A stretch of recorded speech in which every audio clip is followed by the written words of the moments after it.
Bookends and Word already have a high level of integration when it comes to citing references and generating formatted in-text citations, footnotes, and bibliographies. These all involve preparing professional or scholarly manuscripts for publication. The Word Citation Inspector is qualitatively different. It is focused on enhancing the writing process itself.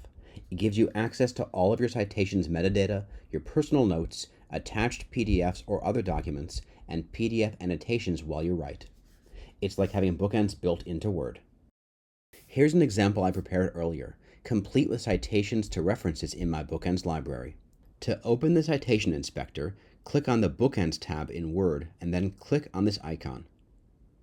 We can now see the Citation Inspector listing all of the citations in the saved document.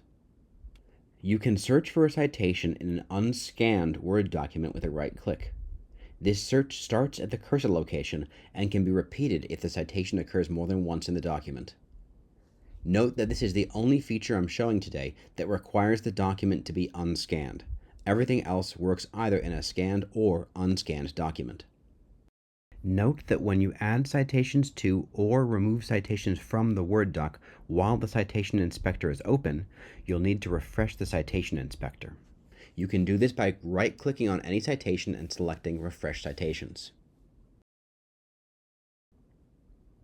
When I select a citation, I see summarized information at the top. I'll show you how to adjust the format of this later. If you want to see the reference in Bookends, right-click on this field and select View in Bookends.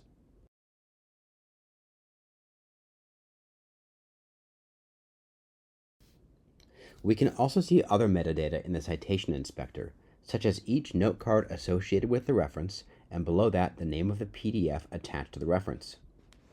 I can open the PDF from within Word by double-clicking the PDF icon, or by right-clicking and choosing Open.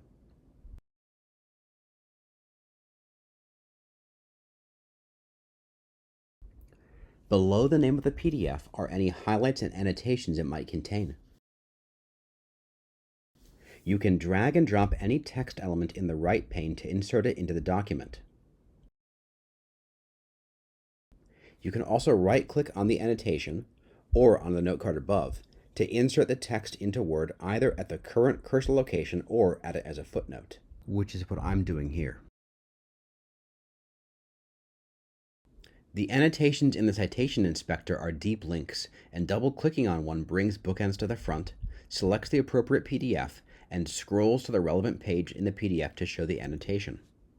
If you right-click and choose to copy a link, it creates a deep link that you can paste into many third-party applications, and when clicked, Bookends will open and take you directly to the annotation.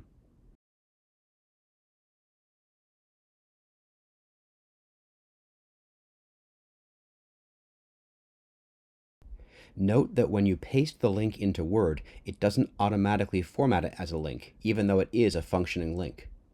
You can either click on the clipboard icon after you paste and choose Match Destination Formatting, or paste from the Edit menu by choosing Paste and Match Formatting. The same contextual options for working with annotations are available by clicking on the three-dot ellipsis on the right. You can filter for specific text using the text field at the bottom of the window. You can also search among your citations using the search box in the lower left corner of the inspector. Note that for the Citation Inspector to work, Bookends needs to be running and the relevant Bookends database needs to be open. One last thing. The format used at the top of the Citation Inspector is controlled by the Word.fmt format within Bookends.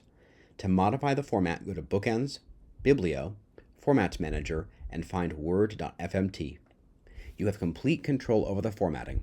There's a link in the description of this video to a video tutorial on Bookends formats. Complete details on the Word Citation Inspector can also be found in the Bookends user guide.